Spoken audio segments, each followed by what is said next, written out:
Halo semuanya, selamat malam. Aku update aja, aku ulangin ya. IHSG masih di area support 5.700 dan 5 hari ini masih ketahan di situ-situ terus, nggak ada banyak pergerakan. Sebenarnya apa sih yang bikin IHSG sideways? Ada beberapa hal yang kemarin aku udah bahas juga, selain dari nungguin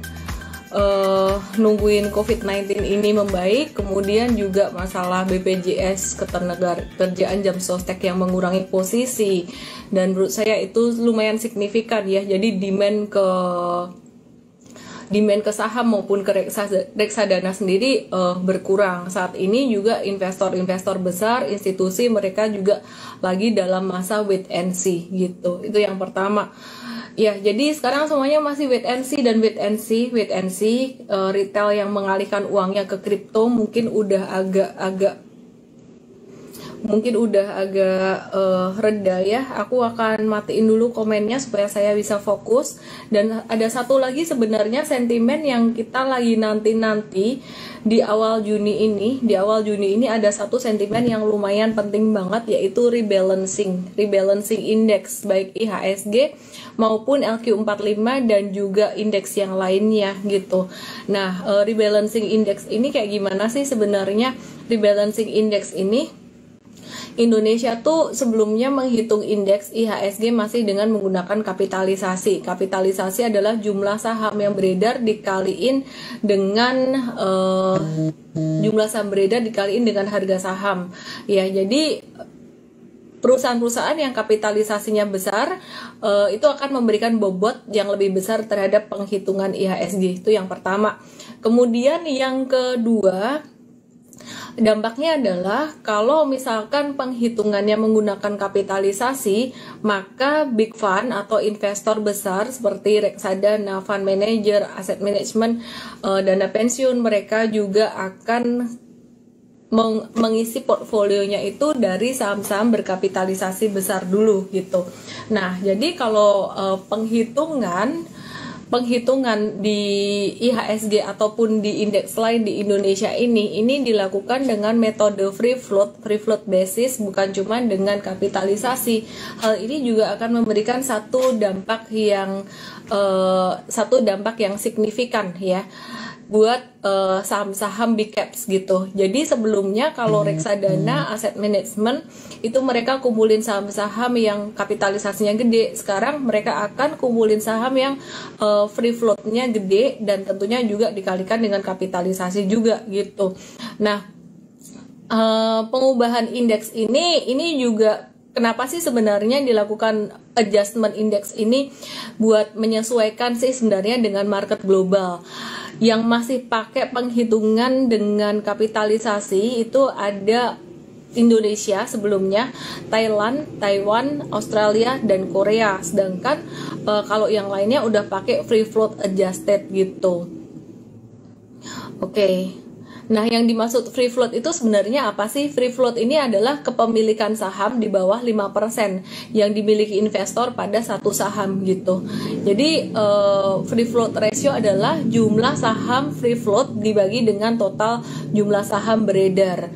Nah, teman-teman, kalau kita mau tahu ya, saham-saham apa aja sih yang tadinya berkapitalisasi besar dan memberikan satu bobot yang besar buat penghitungan IHSG. Diantaranya ada BCA, BRI, Telkom, BMRI, Unilever, Astra, TPIA, HMSP, dan seterusnya. Nah, tapi setelah kita hitung berdasarkan free float ini urutannya menjadi nomor 1 tetap BBCA, 2 BBRI, TLKM, BMRI, Astra International.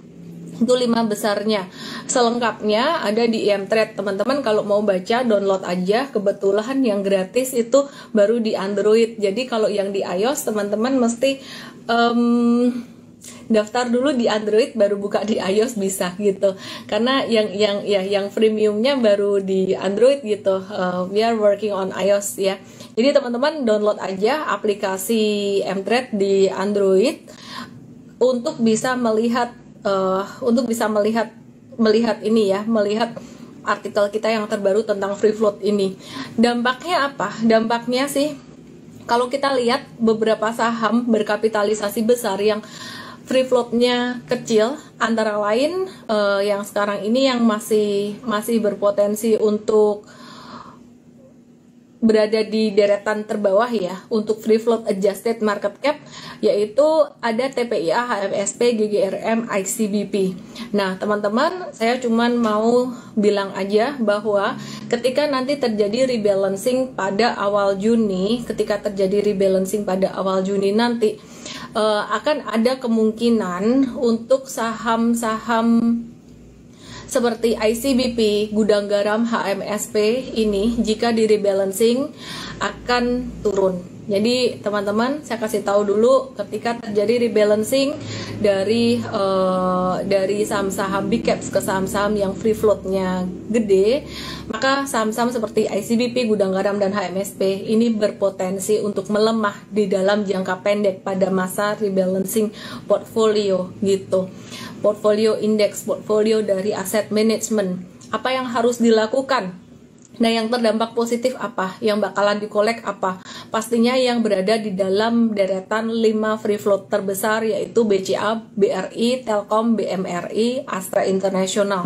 Nah, yang menarik BRIS ini ada di deretan ke-6, Arto deretan ke-7, MTEK deretan ke-8. Tapi mari kita fokus pada deretan 5, deretan pertama aja itu dulu. Sehingga dengan berubahnya aturan atau penghitungan dari indeks ini akan membuat aset manajemen dan juga reksadana mereka akan mengalihkan portofolionya dari consumer goods ini, mengurangi ICBP, GGRM, HMSP, dan beralih ke BCA, BRI, TLKM, dan juga BMRI.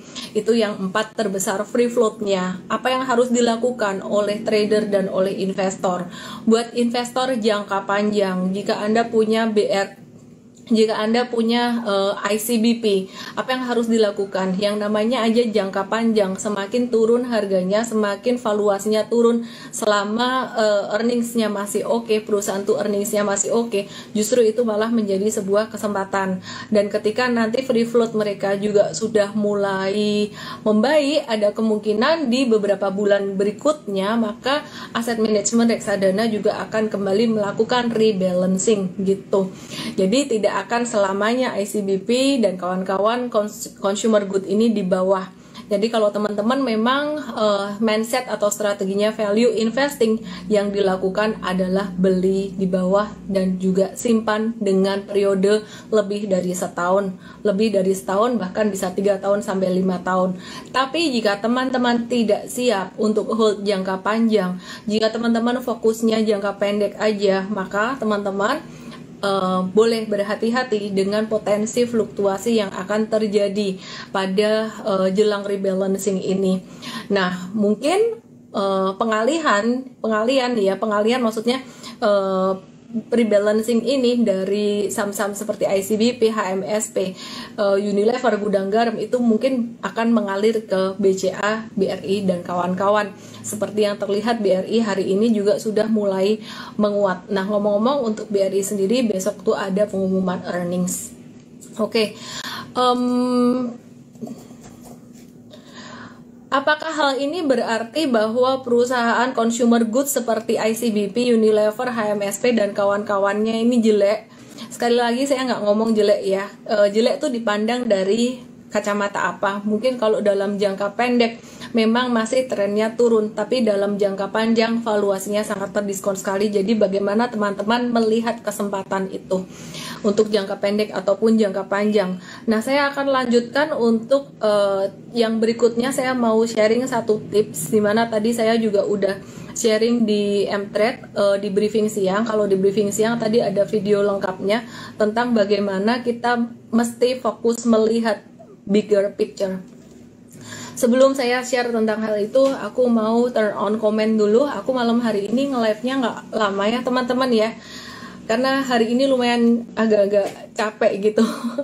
Agak capek ya teman-teman, dan mungkin nanti saya juga akan nge-live dengan beberapa audience. Oke. Sebelum saya sharing satu tips untuk trading, aku akan coba cek pertanyaan-pertanyaan.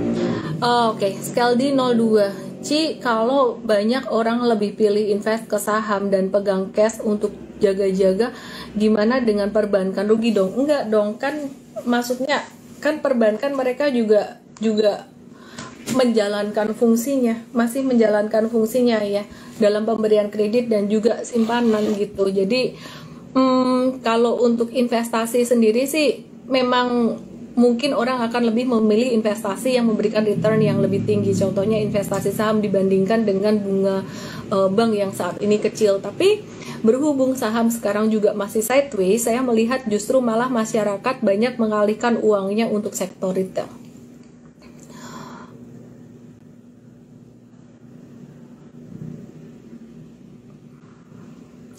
Monica Chang, masa rebalancing itu berapa lama? Di artikel di Mtrade tadi ada disebutin untuk rebalancingnya berapa lama, ada tabelnya untuk tiap-tiap indeks berbeda-beda. Tapi yang jelas awal Juni ini, tanggal 6 Juni, perkiraan sekitaran tanggal 6 Juni ini akan ada rebalancing yang lumayan.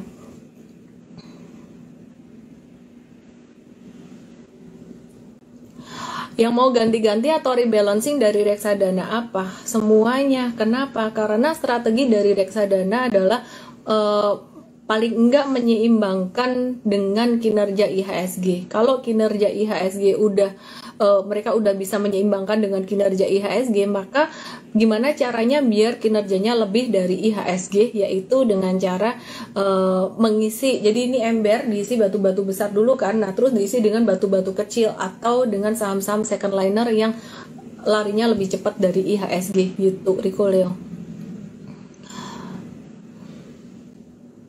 Oke, aku akan share untuk tips buat trading. Bentar ya. Sebelumnya aku akan jawab dulu pertanyaan beberapa teman-teman semuanya di sini yang nanya.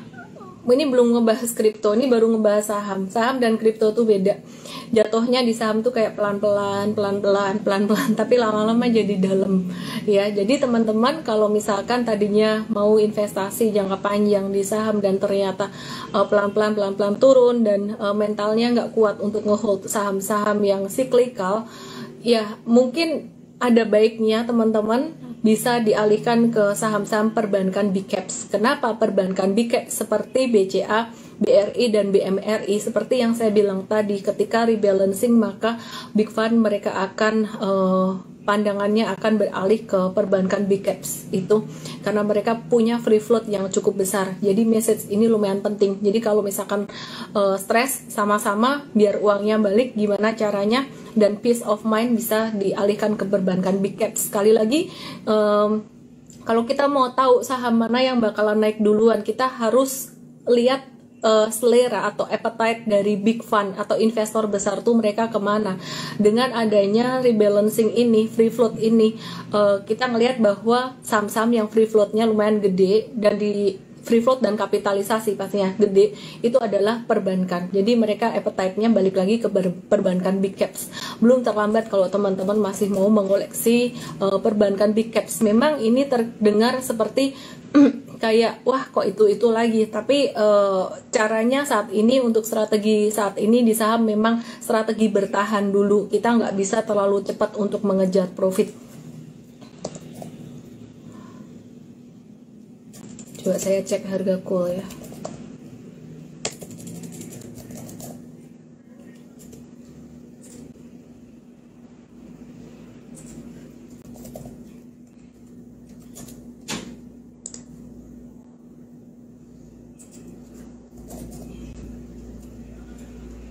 Oke.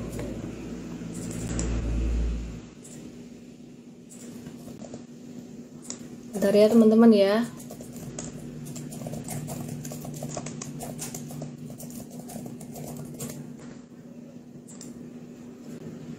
Oke, saya mau bagiin satu tips yang sangat penting sekali, dan sorry di sini di Instagram aku nggak bisa bagiin secara secara visual ya, tapi tadi di Mtrade, di video di Mtrade aku ada bagiin secara visual. Aku belajar dari Antam di Januari 2021 kemarin, dan kami bersyukur di Antam ini kita bisa exit tepat sebelum dia jatuh. Dan di sini kemarin ketika saya ngeliat-liat lagi chart dari cryptocurrency ya, ini bukan soal saya ngebahas kripto atau sahamnya, tapi dari kripto dan saham di sini saya mengambil satu pelajaran penting teman-teman yang saya pengen share ke teman-teman malam hari ini. Dan ini tadi udah aku bikinin videonya secara visual di Mtrade ya, yang ini khusus untuk member premium aja kontennya. Jadi yang freemium mungkin upgrade dulu gitu. Nah, pelajaran yang saya dapat adalah ketika saya ngelihat grafik dari koin-koin yang kemarin sempat jatuh dalam luar biasa, itu ketika saya ngelihat grafik monthly-nya tuh udah bentuknya udah hampir naik tegak seperti 90 derajat kemiringannya. Nah, itu mengingatkan saya seperti grafik Antam di Januari kemarin. Mungkin saya bisa kasih lihat secara visual di sini. Aku akan kasih lihat ya. Jadi teman-teman bisa lihat ya di sini ya. Ini contohnya. Nah, Antam tuh waktu aku mundurin di Januari di sini. Oke, aku play pelan-pelan aja speednya.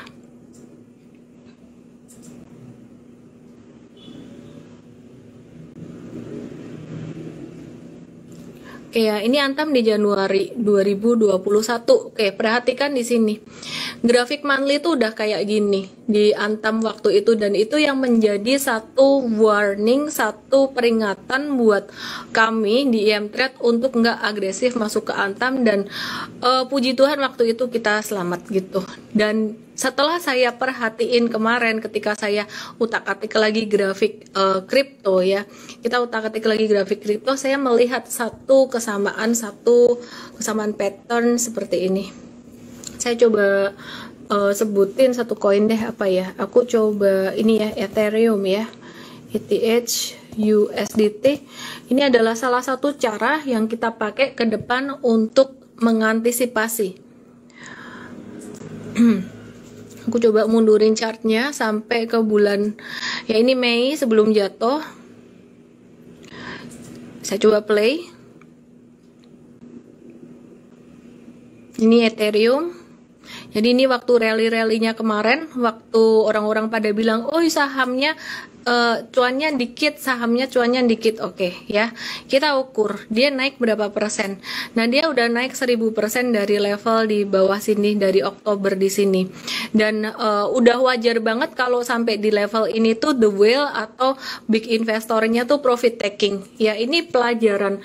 Mungkin ada teman-teman bilang, wah itu kan udah terjadi, udah terlanjur terjadi di belakang gitu, ngapain dibahas lagi.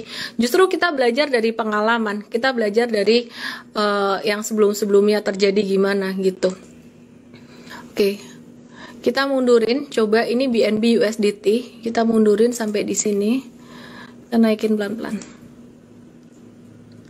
Ya, ini BNB, nah sempat naik sampai di sini kan, kita ukur ya, BNB dari bawah, dari breakout bawah sampai ke atas, dia udah naik 1900%, dan grafik ini kemiringannya udah menjadi sangat vertikal sekali. Sekarang apa yang harus dilakukan? Nah, antisipasi ke depan adalah pelajaran terpentingnya, kita harus melihat bigger picture. Jadi ini pelajaran penting buat saya dan buat kita semua juga, as a self reminder for me. Bukan berarti saya pintar atau apa, tapi kita selalu belajar dari history untuk ke depan. Pelajaran pentingnya adalah kita harus selalu melihat bigger picture, baik di saham maupun di kripto, di forex. Jadi kalau teman-teman suka trading jangka pendek, suka ngelihat grafik 15 menitan, apalagi H1, H4, harus tetap melihat daily dan juga harus tetap melihat monthly. Kenapa? Bigger picture itu akan menunjukkan reward and risk yang lebih jujur buat kita. Kalau yang lebih kecil, time frame lebih kecil, itu lebih bias. Jadi baik di saham maupun di kripto, jangan lupa lihat monthly-nya. Wah, trading monthly kan kelamaan, kita bukan buat trigger. Kalau triggernya kita pakai time frame yang lebih kecil. Saham kita pakai daily. Mungkin kalau kripto kita pakai 4H atau 1H. But be very careful. Nah, Teman-teman, sekarang apa yang harus dilakukan? Saya mendapat banyak pertanyaan juga selain saham, ini juga kripto ya. Kalau saham sih sebenarnya teman-teman, kalau teman-teman udah stres dengan saham-saham second liner, saham-saham siklikal, kalau misalkan mau di-cut sekarang sebenarnya agak terlambat. Tapi mumpung BBCA, BBRI-nya ini masih dalam angka yang lumayan terdiskon secara teknikal, bukan secara valuasi ya. Kalau misalkan mau switch ke BCA atau ke BRI, belum terlambat. Nah, bedanya apa? Kalau Anda hold saham second liner yang nyangkut dan Anda pindahin ke BCA, BRI, Anda pindahin ke BCA, pasti naik gitu, pasti naik. Jangan dalam jangka pendek, mungkin dalam 1 kuartal itu udah pasti naik gitu ya. Kenapa? Karena dia fundamentalnya sangat-sangat super kuat sekali dan juga sangat prudent banget gitu. Saya nggak dibayar oleh BCA anyway, saya cuma mau bantuin teman-teman yang sekarang mungkin lagi stres gitu aja. Kemudian kalau yang di kripto, solusinya gimana nih? Di kripto ini sangat-sangat stressful banget buat teman-teman yang nyangkut, karena nyangkutnya tuh bukan pelan-pelan lagi, jatuhnya sangat cepat banget gitu. Dan kemarin ketika mencapai level bottom, banyak yang coba beli, ternyata masih turun lagi. Mungkin habis di cut loss, melakukan pembatasan risiko. Kemarin kita juga sempat coba trading Ethereum, udah di bottom banget, kemudian kena stop loss lagi dan kita nggak beli lagi. Apa yang harus kita lakukan saat ini? Kalau teman-teman punya portfolio di kripto, just wait and see. Just wait and see. Kalau misalkan mau coba-coba beli di bawah, pasti akan kena fluktuasi, naik turun, dan pasti akan lebih stres gitu. Just wait and see. Apakah akan naik? Iya, akan naik. Kalau jatuhnya cepat banget kayak gini, akan naik. Dalam beberapa hari ke depan, ada pantulan yang sifatnya sementara. Jadi jangan langsung diharap kalau udah jatuh parah, trennya udah patah semua, terus dia langsung balik uptrend lagi. Enggak. Ketika dia naik, nanti dia akan kena resisten mungkin sekarang kan udah patah semua ya resistennya ya, MA100 juga udah dipatahin, mungkin kena 25, dia akan turun lagi. Jadi dia akan turun lagi, kemudian mantul lagi sehingga dia akan membentuk zigzag. Jadi kripto ini dia akan masuk masa konsolidasi atau zigzag. Nah, apa yang harus dilakukan buat teman-teman yang udah stres banget, tunggu aja, tunggu technical rebound. Ketika terjadi technical rebound, kurangin posisi. Wah, kurangin posisinya tapi aku masih dalam posisi rugi nih. Gimana dong? Aku maunya dia naik sampai aku posisinya cuan, sampai paling enggak duitku balik BEP. Ingat teman-teman, kita tidak pernah bisa memaksakan market mau bergerak kemana mengikuti keinginan kita. Yang bisa kita lakukan adalah objektif. Nah, saya mau share dikit tentang resistennya dari beberapa kripto. Bentar ya, aku coba pasang beberapa MA dulu yang sesuai dengan salah satu exchange terbesar. Nah, kenapa pakai MA yang sesuai dengan exchange terbesar? Karena banyak trader di dunia juga pakai MA itu, ya. Oke, buat para nyangkuters di kripto, aku mau bahas dulu yang pertama.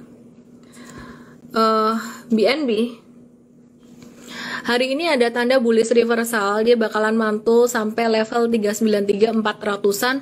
Kalau kena 393 sampai 400-an, call dulu, kurangin posisi.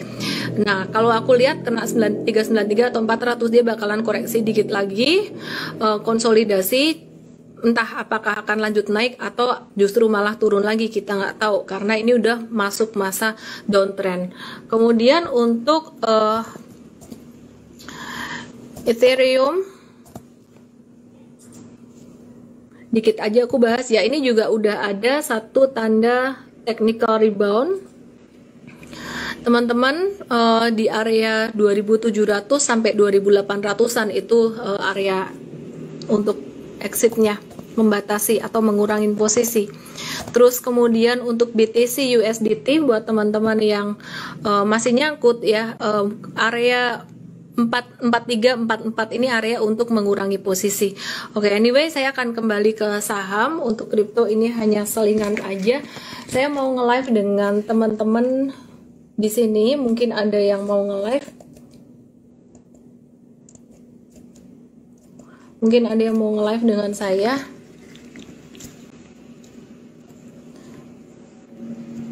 Langsung aja request live, terus tulis di komen ya kalau mau nge-live. Gerah.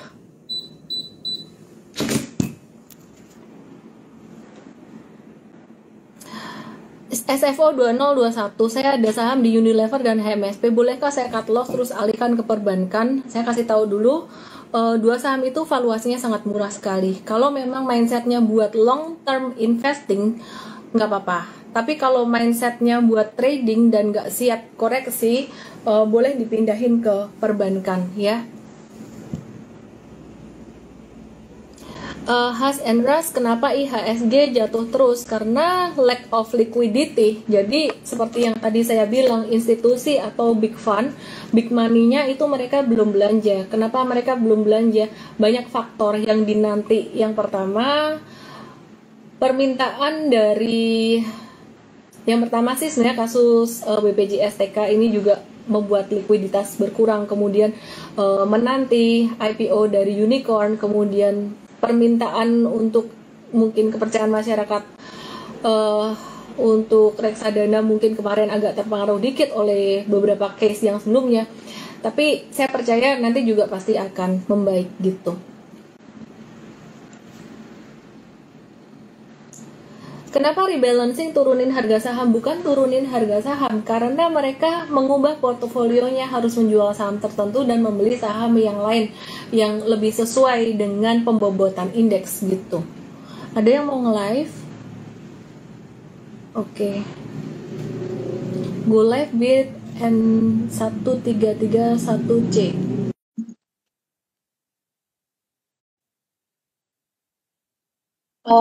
Agus Walu, situs apa yang buat pemula? Download aja aplikasi Mtrade di Android, itu banyak sekali konten-konten edukasi yang gratis juga ya, selain yang premium. GIA apakah boleh buat jangka panjang? Jangan dulu, jangan ya. Mau nge-live, ini banyak yang mau nge-live, aku coba approve.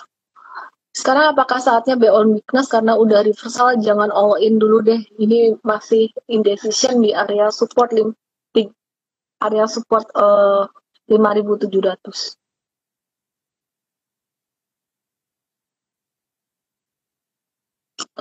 Tadi yang bilang mau nge-live aku udah approve, tapi Astra gimana? ASI bagus ya, secara free float dia juga berada di posisi nomor 5.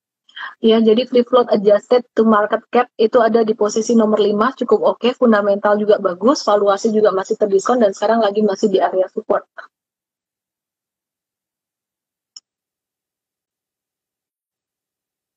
FN Design, oke, ini beberapa yang mau nge-live, aku coba approve ya.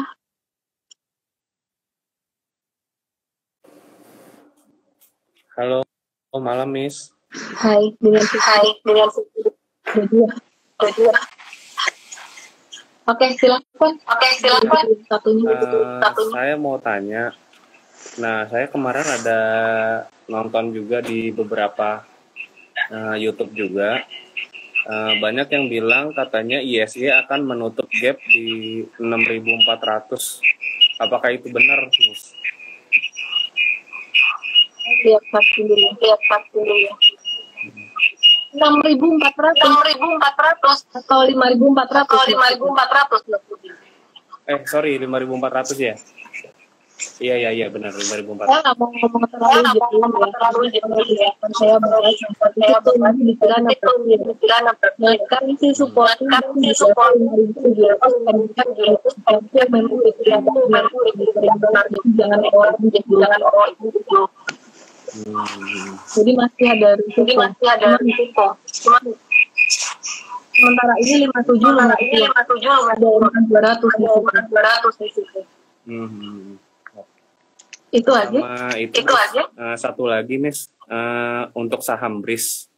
Nah, saya kan ada sempat masuk juga di bulan Februari awal itu kan yang sempat ada crash juga IHSG di 5.800 kalau nggak salah. Nah, ini kan BRIS akan saya lihat turun terus, Miss.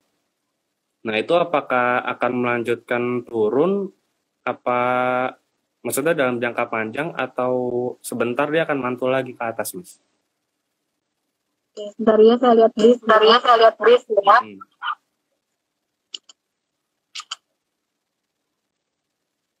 Kalau technical itu dia downtrend. Cuman kalau fundamental dia udah masuk ke itu wait and see. Ini masuk salah tadi jadi itu kan. Mungkin nanti kalau ada nggak siap dengan kurang. Oke, Miss, itu aja, Miss. Terima kasih. Thank you. Ramses. Yang satunya kok muter-muter ya, muter-muter terus nih. Siapa lagi mau nge-live bareng saya?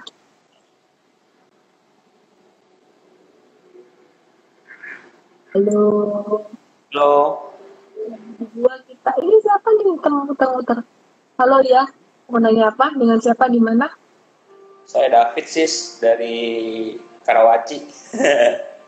David dari Karawaci, nggak kelihatan gambarnya. Ya udah nggak apa-apa. Mau nanya apa? Gini sis, mau nanya.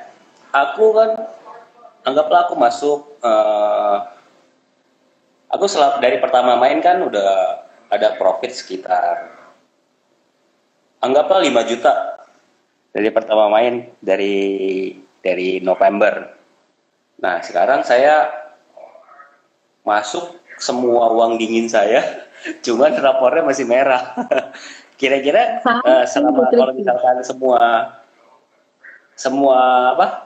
semua minus saya, ya ada sih minus sekitar total dari semuanya itu ya 8% lah, kira-kira 7 jutaan lah, 7 jutaan. Kalau misalkan saya jual semua, udah gitu saya kan posisi sekarang minus kurang lebih 8%. Kalau misalkan saya jual semua nih, udah gitu saya ganti ke saham-saham yang saya pegang. Kayak misalkan sekarang nih saya punya hampir kurang lebih ada 20 sih. Ada 20 saham. Yang besar-besar apa aja? Yang besar-besar saya kemarin terakhir beli Unilever, sedikit sih. Tapi saya punya BCA, saya punya Gudang Garam, saya punya HMSP, saya punya ASI, saya punya ADI, saya punya Waskita. Itu yang besar-besar ya? Iya, tapi minusnya ya lumayan sih. Kalau yang itu, soalnya kan saya beli 10-20 lot gitu kan. Ya minusnya sih kalau di total semua totalnya sekitar 8% lah. 8% sampai 9% gitu lah. Nah, saya dari pertama gitu ya. Mau nanya kalau misalkan saya jual semuanya terus saya buy back lagi dari harga yang sekarang, kira menurut sis gimana?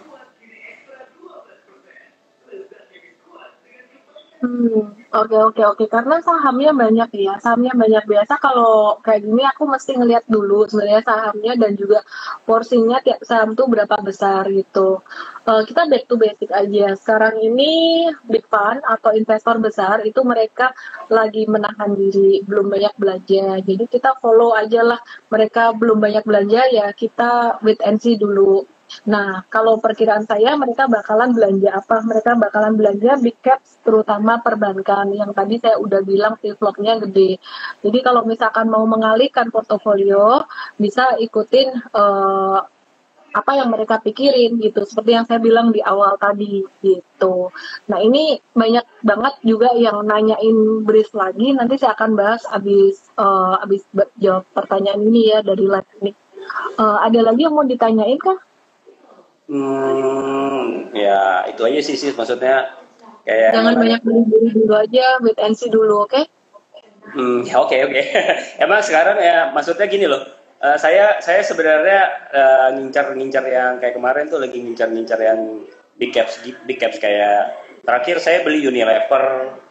Cuman dapatnya nggak terlalu banyak sih, kayak ya ternyata ya turun juga sih teman, nggak terlalu minusnya, nggak terlalu ini. Cuman ya saya ini kira-kira kalau misalkan saya buang semua nih, saya kan minus kurang lebih 8% yang masih bisa saya anggapnya saya masih bisa apa ya, masih bisa saya tanggung gitu minusnya. Cuman udah gitu saya alihin ke sekarang kan posisinya kan sekarang nih kayak Telkom kan juga masih di gitu. Mas lihat nggak tadi yang waktu saya nge-live di awal-awal? Ada lihat nggak? Waktu saya Justru yang ngomong 15 menit pertama kayaknya saya baru selesai mandi itu tadi 15 menit pertama. Lihat ya, itu 15 menit pertama tuh penting karena saya lagi ngomongin tentang rebalancing. Jadi penghitungan IHSG, bobot penghitungan IHSG itu tadinya dari kapitalisasi, terus jadi penghitungannya sekarang mempertimbangkan free float. Nah, free float itu apa? Tadi saya udah jelasin sebenarnya. Dan yang free float-nya gede itu 5 yang free float-nya gede, mungkin 5 sampai 6 itu BCA, BRI, Telkom, BMRI, Astra, kemudian BRIS, dan setelah itu ATO. Ya, jadi free float dikali dan juga memperhitungkan market cap juga gitu. Terus kemudian yang free float-nya rendah adalah ICBP, Gudang Garam, HMSP, dan termasuk Unilever itu juga agak rendah. Kesimpulannya nanti kalau Big Fund atau reksadana mereka mau merebalancing portfolionya mengikuti dengan penghitungan bobot yang baru di IHSG, mereka akan mengurangi saham-saham yang free float-nya rendah yang tadi saya sebutkan, yaitu banyak saham-saham sektor consumer, lebih ke dipindahkan ke saham-saham yang free float-nya besar, yang 5 besar tadi saya sebutkan, yang banyak didominasi oleh saham-saham big caps. Jadi kalau misalkan mau ngikutin kayak gitu boleh juga, tapi itu sifatnya kalau misalkan terjadi adjustment nanti sifatnya koreksinya jangka pendek aja gitu. Nah, artinya kalau punya saham GGRM, ICB, PHMSP itu bakalan naiknya agak slow. Jadi mesti siap di situ. Buat long term investing kalau memang siap untuk hold lebih dari 1 tahun nggak apa-apa. Tapi kalau ngarepin return cepat kayaknya bakalan suffer dulu. Enggak, ya emang sebenarnya yang kalau saya bilang saya ikutin MIS sih. Waktu saya beli yang Gudang Garam, HSP, BCA itu saya kayak yang ASI itu apa semuanya saya untuk long term saya berani. Cuman yang nyangkutnya ini yang kecil-kecil, justru yang kecil-kecil minusnya lumayan. Yang kecil-kecil itu kalau misalkan capek mau sebenarnya kalau ngekat sekarang agak telat, tapi mumpung yang big caps perbankannya masih murah juga, masih bisa kalau mau switch tuh masih bisa. Sekaligus saya ngejawab tadi pertanyaan teman-teman tentang BRIS-nya diulang dong, BRIS-nya diulang. BRIS itu sebenarnya secara teknikal itu udah downtrend. Cuman yang menarik kan BRIS ini kemarin kan merger dari beberapa bank syariah besar, BUMN syariah besar di Indonesia, sehingga saya ngelihat ke depan secara fundamental prospeknya juga akan menarik. Disclaimer juga teman-teman ya, karena fundamental menarik belum tentu harga saham langsung cepat naik gitu. Dan yang menarik BRIS ini dia ada di posisi ke-6 perhitungan free float yang adjusted dengan market cap. 1 BCA, 2 BRI, 3 Telkom, 4 BMRI, 5 Astra, 6 BRIS. Itu tadi 7 ARTO. Jadi mungkin kalau misalkan mau peace of mind, mau sebagian dipindahin ke saham-saham yang free float-nya lumayan gede, itu lumayan masuk akal juga gitu. Tapi kalau misalkan enggak pun, misalkan benar-benar masih mau ngehold ICBP, Gudang Garam, HMSP, Unilever karena pertimbangan valuasinya super diskon, asal siap untuk jangka panjang nggak masalah. Oh, iya siap sih. Soalnya saya uangnya juga nggak uang ini sih, bukan uang yang saya pakai tiap hari sih. Makanya saya bilang waktu itu, saya bilang waduh ini taruh 1 tahun 2 tahun juga masih berani. Cuman justru yang jadi pemikiran saya ini yang kecil-kecil ini saya mau buang, saya mau pindahin ke itu. Mau pindahin ke mana? Soalnya kan saya belinya kemarin kan juga yang itu kan masih ya dalam kapasitas kecil tapi sambil nyicil gitu. Kalau misalkan dia turun lagi saya mau beli lagi. Cuman saya terakhir baru beli yang itunya yang kecil-kecil justru pertama sekitar bulan Februarian sih. Oke. Thank you ya Pak ya. Saya coba mau jawab pertanyaan yang lainnya. Oke. Thank you ya Miss. Selamat malam sih Miss. Thank you ya dari invite. Email WhatsApp ya supaya dapat M-Trade Premium. Iya, di DM langsung ya. Ya, DM saya langsung MT7 nama email WhatsApp. Oke, teman-teman yang nanyain SMBR Batu Raja juga sama, teman-teman ya. Sebenarnya Batu Raja valuasi murah, tapi semua yang valuasinya murah itu belum tentu langsung naik juga. Kalau kamu udah stres dengan saham-saham second liner yang nggak naik-naik, mumpung ini big caps perbankan masih belum beranjak tinggi cepat, dan kita watch BRI besok ya, akan ada report jam 10 gitu, sekitaran jam 10. Ya, jadi masih bisa dialihkan ke situ. Itu aja, jadi supaya teman-teman bisa peace of mind juga. Satu yang dinanti sekarang, sentimen positif yang dinanti apa sih? Satu, tax amnesty jilid 2. Kalau tax amnesty jilid 2 ini dijalankan, itu akan jadi satu sentimen yang sangat positif buat market. Dan saya nggak tahu kapan itu dijalaninnya. Itu aja sih teman-teman, saya mau kasih giveaway buat teman-teman semuanya. Jadi apa yang kita mesti antisipasi dalam beberapa hari ke depan atau di awal Juni ini apa? Ya, coba tadi saya menjadi tema saya hari ini, tadi ngobrol dari depan sampai akhir. Coba dijawab. Saya akan pilih 5 pemenang ya. Tresnanggi. 1, jawabannya yang benar. Fin Beauty Corner. Jason Sidarta. Samuel Hadi Dwi Putra, Bertanita. Disclaimer juga teman-teman ya, semoga nanti juga nggak akan menimbulkan fluktuasi yang sampai gimana banget. Semoga IHSG juga bisa cepat naik, cepat rebound, investor asing tertarik lagi masuk ke Indonesia. Stay healthy semuanya, jaga kesehatan baik-baik supaya COVID-19 juga semakin teratasi dan perekonomian bisa membaik. Saya Ellen May. Salam profit, dan teman-teman jangan lupa download aplikasi MTrade di Android yang udah ada premiumnya. Yang di iOS mohon maaf belum ada premiumnya, we are working on it. Premium artinya kita ada konten-konten edukasi yang gratis buat teman-teman semuanya. Yang mau daftar premium langsung ke mtrade.id. Thank you semuanya, good night.